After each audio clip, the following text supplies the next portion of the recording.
On today's show, Paul George finally speaks about the negotiations with the Clippers. What did he reveal that makes you question, did the Clippers do the right thing? Did Paul George do the right thing? Should we even be mad at Paul George? And he also had some words for Clipper Nation. Going to be talking and reacting to the first time Paul George has spoken since the move on today's Locked On Off-Season Clippers.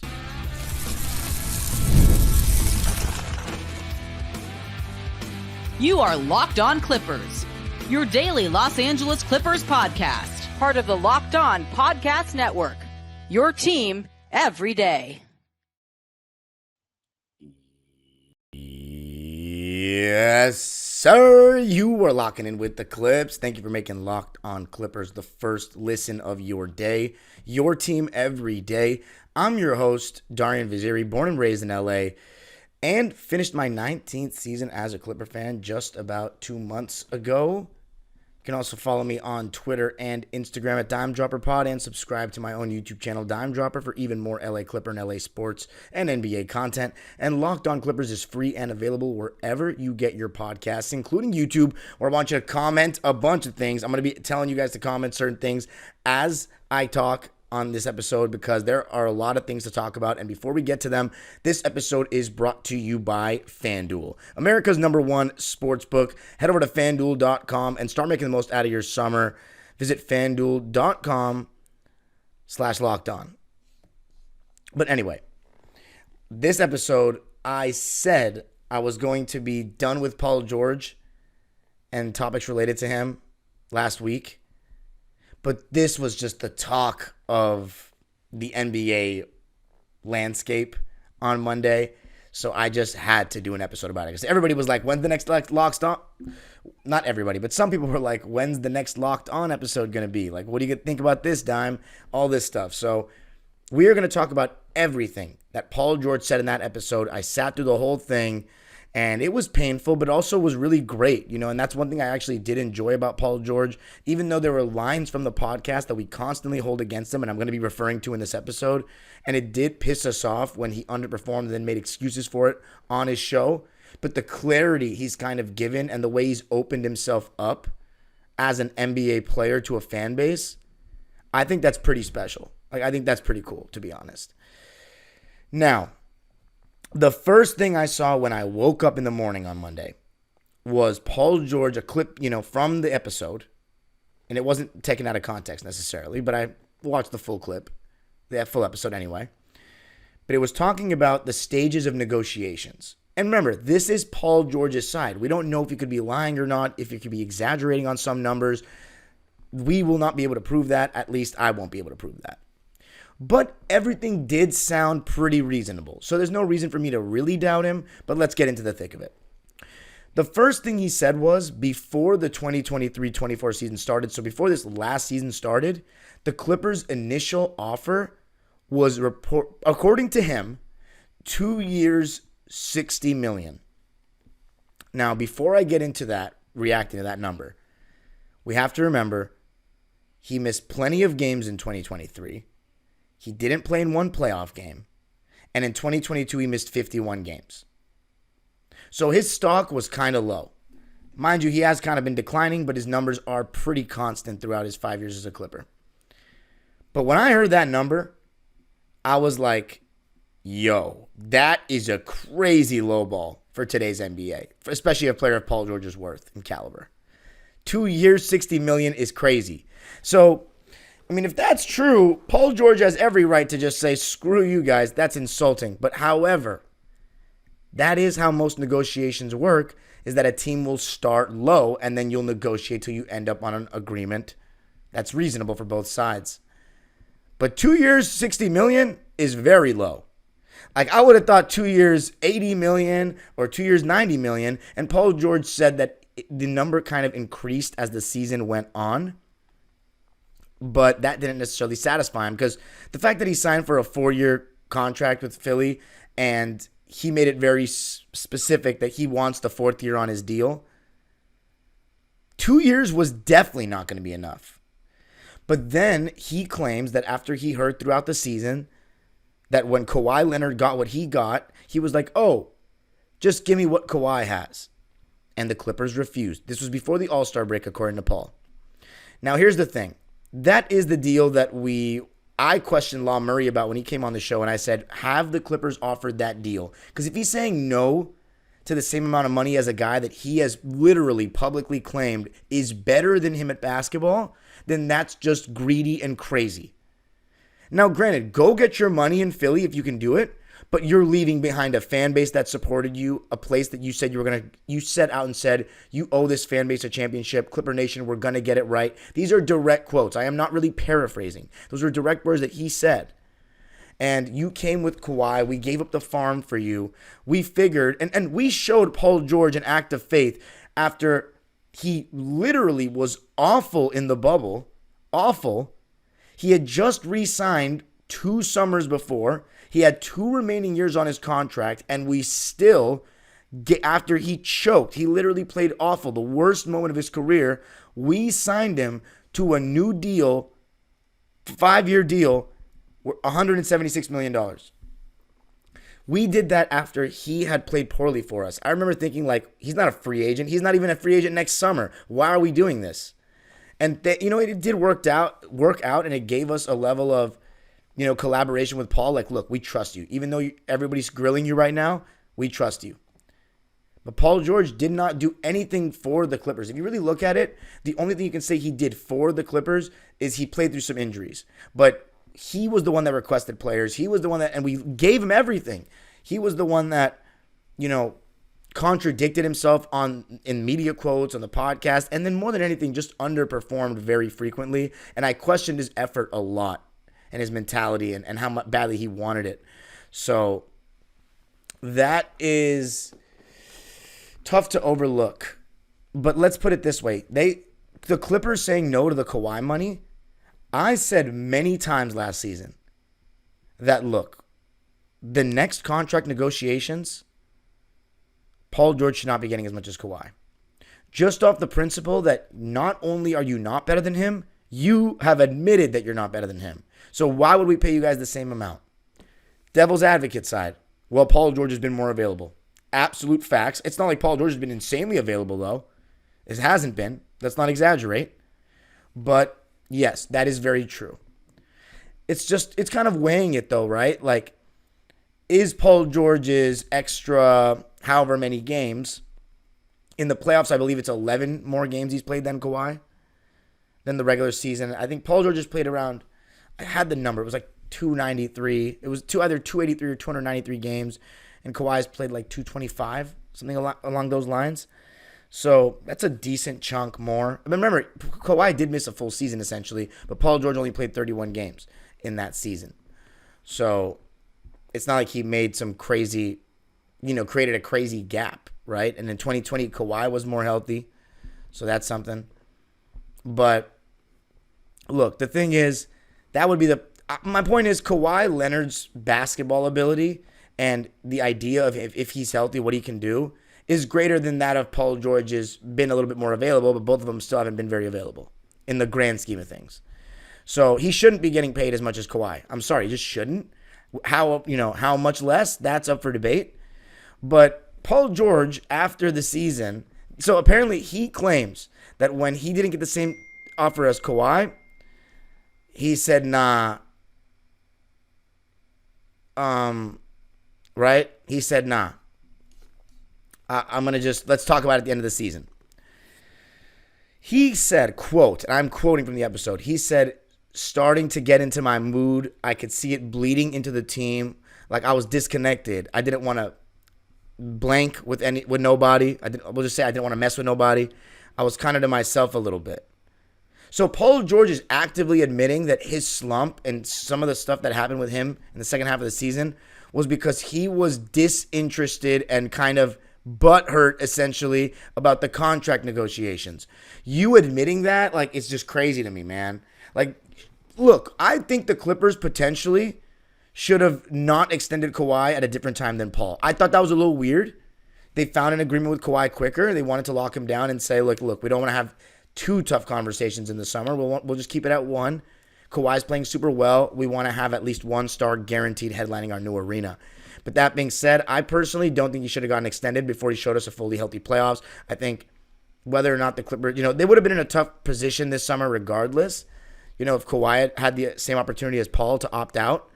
But if you just lay a line and say, look, we don't want to talk about contract extensions with you guys because you haven't finished the postseason for us together since the bubble. So let's wait till you do that, and then we'll talk extension. At what point, what is Kawhi and Paul George going to do? Ask for a trade in the middle of the season? No, they're not. So, at that point, the Clippers had power, to me. So we shouldn't have, I still stand by it. We shouldn't have extended Kawhi when we did. I think we should have brought it to the offseason. But then the devil's advocate, again, I always have to look at the other side because I got no co-host here. So I'm just kind of guessing what you guys are going to say in response. But the other side is, well, what if Kawhi and Paul George team up and say, if you don't give us what we want, we will threaten to leave, and then the Clippers are left with nothing. But Kawhi doesn't want to leave. Kawhi doesn't want to leave. He walked away from a championship team. He literally was the first in NBA history to do it. So, Kawhi, it's going to take a lot before that happens, in my opinion. I think it was a gamble worth taking to wait it out to the offseason. But Paul says that he came back, and now the offer that he said he wanted, that he was okay with, the Kawhi offer, after not performing in the playoffs, he's like, nah, man, at least add a no-trade clause. Nah, the Clippers can't do that because we need to be able to trade these guys, potentially. We can't let the player have that much power where he's like, nah, if you want to trade me, I got to waive my no-trade clause and I got to choose where you're trading me. Hell no. But then if you look at it from Paul's side, it's like, I don't want to be done like Blake Griffin. If I re-sign into an offer that I can get more in Philly, and if I give you what you want and sign for that 3-year $150 that Kawhi took, and then you guys trade me to Siberia and I have no input on it, then what have I just done? Why have I scratched your guys' back for you guys to betray me like that? And because of the Blake Griffin situation, that is valid. My personal take is that he wasn't going to get Blaked. I think it's very different. But coming up, I'm going to be talking about why it was different. What if we did go through with some of these offers? Because apparently Paul George's final offer after we said hell no to the no-trade clause, which again, you can see why we didn't do that. He said, okay, 4 years, $212. So now you're getting more than Kawhi. You're getting a $200 million contract. And then that's where it's like, nah. So coming up, going to be talking more about what if we did these things and a little bit more about the no-trade clause and why I think that Blake Griffin situation would not have happened. I got to tell you a little something about FanDuel, America's #1 sports book. I love sports. I love them so much I never want them to stop. But as the playoffs wind down, we get fewer games and fewer sports. But FanDuel lets me keep the sports going whenever I want. All I have to do is open the app and dream up bets anytime I'm in the mood. And this summer, FanDuel is hooking up all customers with a boost or a bonus daily. That's right. There's something for everyone every day all summer long. Right now, I'm looking at WNBA odds because a lot of people are, trying to get their basketball fixed. The Olympics hasn't started yet. Looking at WNBA odds. There's a game on Tuesday, Minnesota Lynx against the Sparks. I'll be in attendance. And the line, and I hate to hate on my hometown team because they're my squad, but the Minnesota Lynx, the spread is a -5.5 right now. Crazy. I would definitely take the Lynx on that. I think they're going to beat the Sparks by more than that. They're a very, very, very good team. Sparks are, Cam Brink's out for the season. The thing about the Sparks, why that line is probably close is because we beat the Aces, and we have a good matchup with the Aces, but we haven't beaten the Lynx this season. So I would take the Lynx out of that. And point is, FanDuel's got whatever you need. Just visit FanDuel.com and start making the most out of your summer. FanDuel, official sports betting partner of Major League Baseball.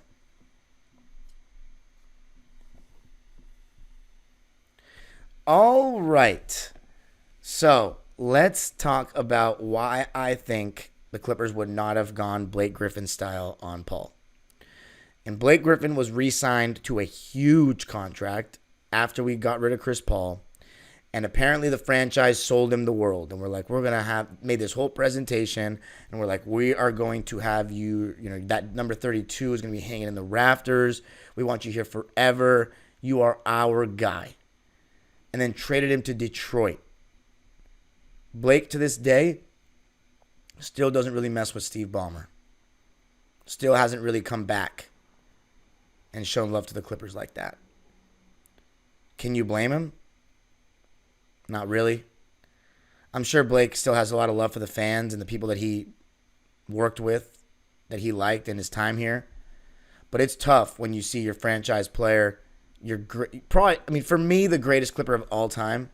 I accept the Chris Paul argument, but I don't accept the argument with anyone else. Like, I love Bob McAdoo to death. I really like him a lot. Like, he's a freaking unicorn. He was a unicorn. I like to speak in the present tense because basketball never dies for me, and Bob McAdoo's alive. But he's just a baller. But he didn't play in Los Angeles, and we've been in Los Angeles now since 1984. It's been 50 years. 40 years. Yeah. I was usually good at mental math. Don't get me wrong, just off of one mistake. But yeah, we've been here for 40 years. This is going to be our 41st season in LA.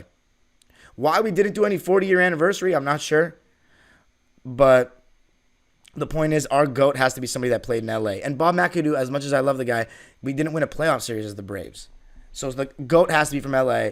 It's CP3 or Blake. Point is, the fact that the GOAT of our franchise doesn't really want to do anything with us is not a great look.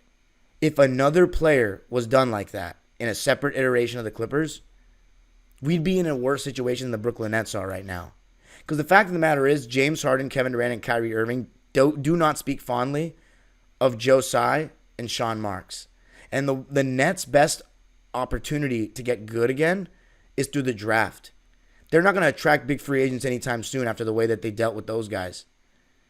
Steve Ballmer does that again with somebody, but this wouldn't even be the same. I don't like how people are even comparing the situation, because in this hypothetical that Paul's suggesting, where he's agreeing to a lower contract and then getting shipped out, that's not what happened with Blake.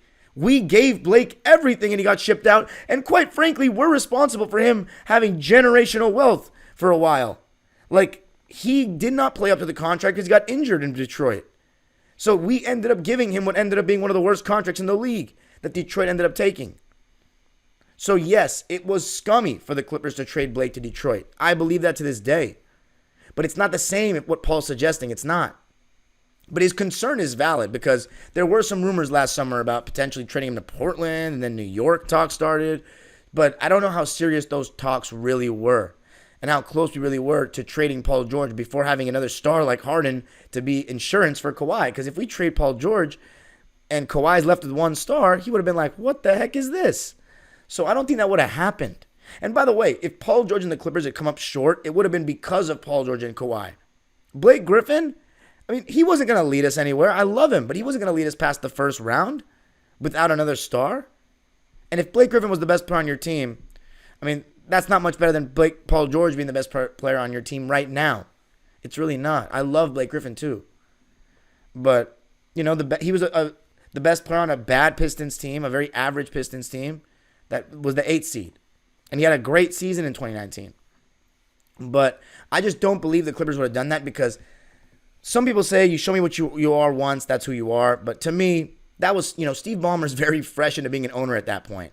He has to realize what he's doing if he does that again. If he does that again, you're essentially showing superstars in the league, we will stab you in the back. No problem. So that's a little bit concerning. Now, let's say the Clippers... So Paul George was never going to take that initial offer. And look, again, I want to just make this clear. I don't blame Paul George for doing what he did, but I and Clipper fans can have a problem with it because of what he has acted like for 5 years. What he said he was going to be here to do, what the Clippers have done for him, and yes, he did take us to the conference finals, and he was the catalyst for that. I still believe that to this day, even though Kawhi was our best player for the majority of the run. If you really look at it, he was the best player for the majority of the run. Paul George did perform in the biggest games, and he represented us in the conference finals as our lone star. So to me, he was the star of the 2021 playoff run. He was the guy. I give him all that credit, and I always thank him for that.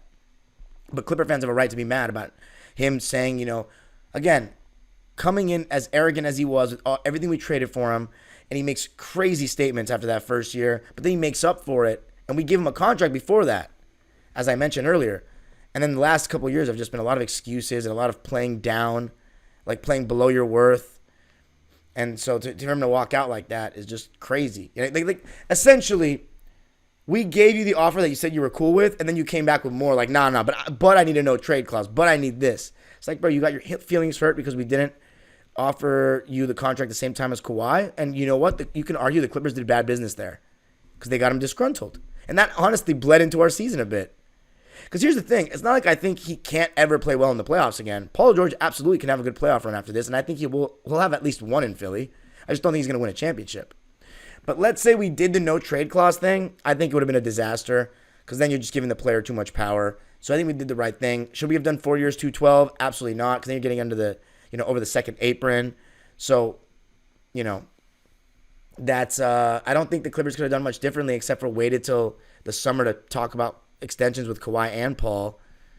And yeah, it's a business, But coming up, Paul George's goodbye to Clipper fans. What did he say that rubbed a lot of Clipper fans the wrong way? What did I make of his comments?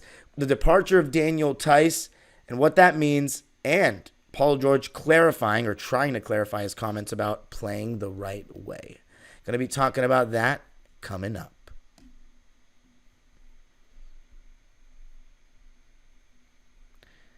This next segment is brought to you by our sponsor, BetterHelp. This show is sponsored by BetterHelp. Comparison is the thief of joy, and it's really easy to envy other people's lives. And especially if you live in LA, you are seeing the biggest stars and these people with all this money flexing it everywhere you go. It might look like they have it all together on the gram or even when you see them out in public, but in reality, they probably don't. Therapy can help you focus on what you want instead of what others have, so you can start living your best life, whatever that may be. If you're thinking of starting therapy, give BetterHelp a try. It's entirely online, designed to be convenient, flexible, and suited to your schedule. Just fill out a brief questionnaire to get matched with a licensed therapist, and switch therapists anytime for no additional charge. Stop comparing and start focusing with BetterHelp. Visit betterhelp.com/LockedOnNBA today to get 10% off your first month. That's BetterHelp, HELP.com/LockedOnNBA.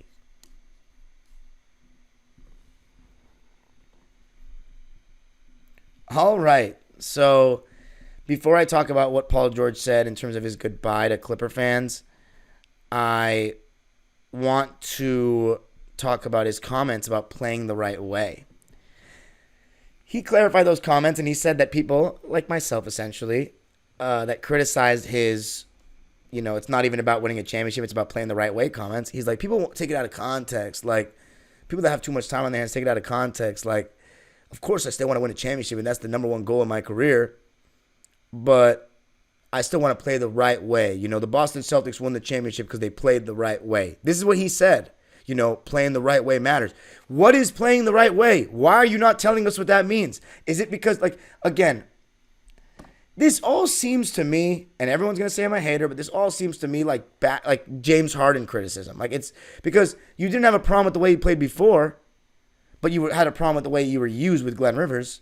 But you kind of said that. You said Glenn was using me like this, essentially. You called him out. You're not really calling James Harden out. Is that a Kawhi criticism? Because you never had a criticism of Kawhi playing with him before this. Because, to me, you didn't have a problem with James Harden when you were hooping. Because he had the most efficient season shooting-wise of his career with Harden. And that was definitely part of it because he was getting open shots because of him. So, it's just kind of a switch up. I agree James Harden's style of play, that may not be fun for everybody to play. And yes, he dribbles the ball a lot. And yes, he stagnates ball movement at times. But you had no problem with it until you started struggling. And nothing changed. James Harden didn't really change. His performance dipped, but yours did even more. So you can't use that as an excuse for me. And the fact that he just didn't even address it, what does that mean the Celtics won by playing a better way? I know what it means. But are you going to say it? Are you going to say it? Because at the same time, the Celtics still have more shot creators, more talent than Dallas. So it's just lame, in my opinion. And then, by the way, there were some really funny things out of that episode as well. And when I say funny, I mean funny to laugh at.